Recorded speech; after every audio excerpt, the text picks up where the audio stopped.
Mesdames et messieurs, le plaisir est pour nous de vous savoir nombreux devant vos postes téléviseurs pour suivre cette grande édition du journal sur ma bannière télévision. Bonnes conditions de suivi.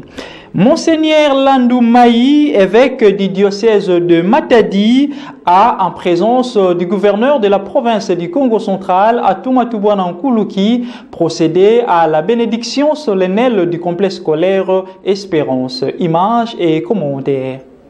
L'esplanade de l'église catholique Notre-Dame de Fatima a servi de cadre ce jeudi 11 février pour l'inauguration du complexe scolaire Espérance. Une cérémonie qui a connu la participation du gouverneur de la province, de Monseigneur Landou Maï, évêque du diocèse de Matadi, ainsi qu'une Marie humaine. Débuté par la bénédiction du Monseigneur Landou Maï, le complexe scolaire Espérance, construit par les fonds de l'œuvre Caritas, un bâtiment de 2 niveaux avec 14 salles de classe au total et des latrines, une école spécialisée par l'enseignement de personnes vivant avec handicap, notamment des sourds-muets. Après une série de discours clôturés par celle du gouverneur de province Atouma Nkuluki, les officiels ont été conviés à la visite du bâtiment passant par différentes salles de classe.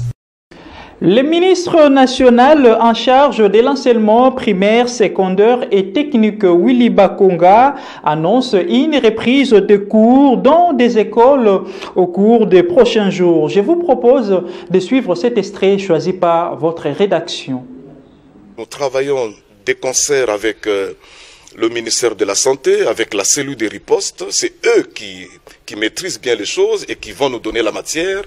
Si aujourd'hui ou non, on peut retourner les enfants sur le chemin de l'école, puisqu'on ne va pas faire retourner tous les élèves au même moment.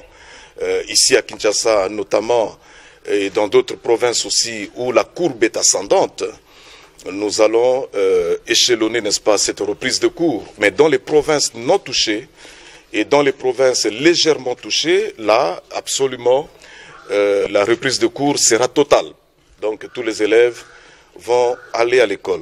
Quittons l'éducation pour parler de la santé. Célébrer le 11 février depuis 1992 la journée mondiale des malades en hommage à Notre-Dame de Lourdes et son institution pour le Saint-Pape Jean-Paul II. Le thème retenu cette année est « Vous n'avez qu'un seul maître et vous êtes tous frères » tiré dans le livre de Matthieu chapitre 23 verset 8. Commentaire avec Marie-France Ebengo. La maladie bouleverse nos vies et celle de nos proches. Le 11 février est initié pour nous encourager à donner notre temps, soutenir les malades, être attentifs à leurs besoins. En fait, par rapport à cette journée du 11 février, c'est une journée qui a été dédiée aux malades et aux personnes qui assistent au quotidien des malades, c'est-à-dire les parents, les amis, ainsi qu'au personnel soignant. Et par rapport à cette journée, c'est une journée qui vient nous rappeler que chaque fois, nous avons des amis, nous avons des parents, nous avons des frères qui sont malades. Nous devons être à leur côté pour les soutenir, avoir de la compassion avec eux, parce que en cas d'une maladie, on a aussi besoin d'un réconfort psychologique qui joue aussi un grand rôle dans la prise en charge des malades. Le malade doit se sentir considéré. C'est ça d'ailleurs nous apprend notre déontologie. Et l'hôpital est toujours un lieu où le malade vient pour sa guérison.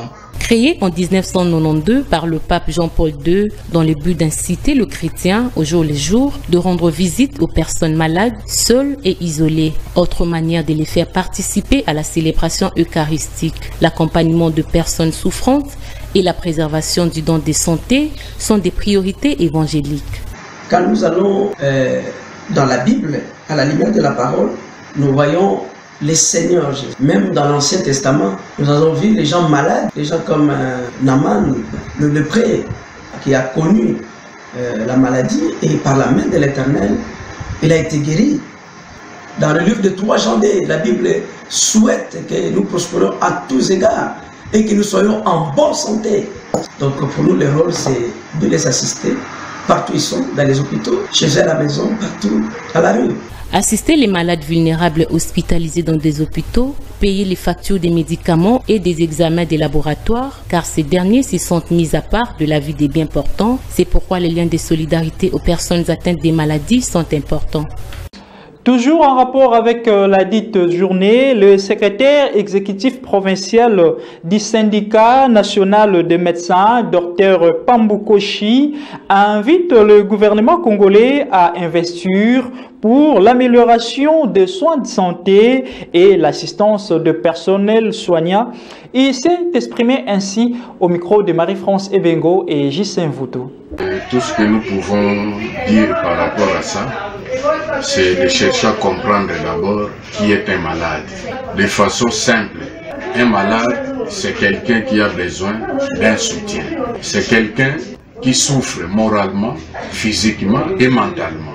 Donc il a besoin d'une aide, qu'on puisse l'aider afin qu'il retrouve sa santé. Nous, les SINAMED, nous faisons pour améliorer tant soit peu la prise en charge de nos malades. Il faudrait d'abord que le gouvernement puisse prendre en charge les médecins, pas seulement les médecins, mais aussi tous les personnels qui sont commis pour la prise en charge des malades.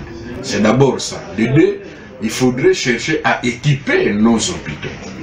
Parce que tel que nous voyons nos hôpitaux là, ils sont vraiment dans un état de délabrement très avancé. Et ce que nous disons, ils doivent éviter à se faire soigner à la maison, de faire des automédications, ce n'est pas bon, l'automédication tue. Changeons de chapitre pour parler tout à fait autre chose dans cette grande édition du journal. Rebondissement sur l'affaire assassinat de ce grand activiste des droits de l'homme Floribert Chebeya et de son chauffeur Fidel Bazana. Depuis le 1er juin 2010, des nouvelles révélations troublantes sortent sur la scène. Suivez.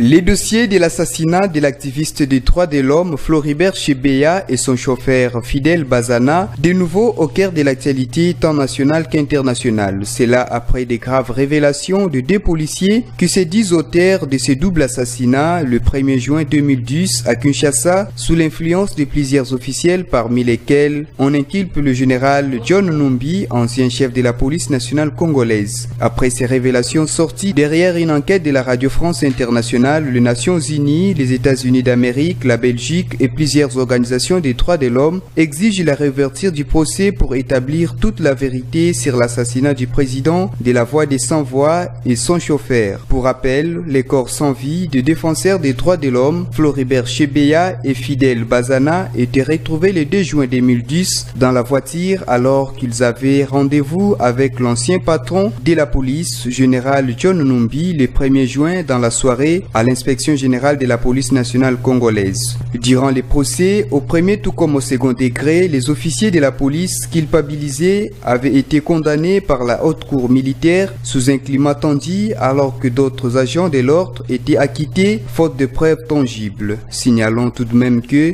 l'assassinat du président de la Voix des Sans-Voix est parmi les crimes emblématiques commis sous le régime Kabila.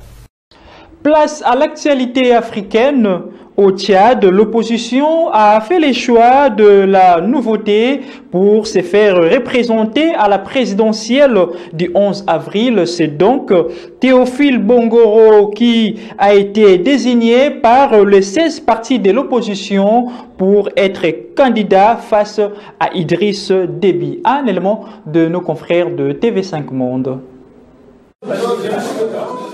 Ce sera donc lui. Théophile Bongoro, 55 ans, notaire de profession. Un néophyte en politique qui a créé son parti il y a 2 ans seulement et qui n'a jamais participé à une élection. À la surprise générale, et c'est une première dans l'histoire du Tchad, 15 partis d'opposition, en plus du sien, l'ont désigné lui comme leur unique candidat pour la présidentielle d'avril prochain.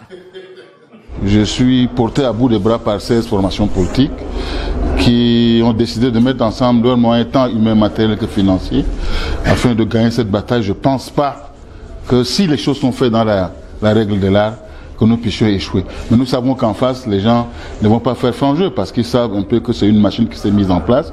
Mais nous ne laisserons pas faire. Et il faudra d'abord que la machine, la coalition qu'il a désignée, tienne. Car Théophile Bongoro a été élu avec 9 voix contre 5 pour Saleh Kebzabo. Opposant historique à Idriss Déby avec son parti, l'UNDR. Il était arrivé en 2e position à la présidentielle de 2016. Et son camp aurait du mal à digérer le fait qu'il ait été écarté du vote de ce mardi. Et puis toute l'opposition tchadienne ne s'est pas pour l'heure rangée derrière Théophile Bongoro. Romadungar Félix Niablé a été récemment investi par son propre parti, l'URD, pour être candidat. L'URD est la principale force de l'opposition à l'Assemblée, avec 8 députés. Médard Kouayo Laokein, le 3e homme de la présidentielle de 2016, ne s'est lui pas encore positionné. Et enfin, le leader des transformateurs, Succès Masra, 38 ans, s'est déclaré candidat, même s'il faut avoir 40 ans pour pouvoir se présenter selon les termes de la Constitution. Ici prend fin cette grande édition du journal sur Ma Bannière Télévision. Merci de l'avoir suivi. Au revoir.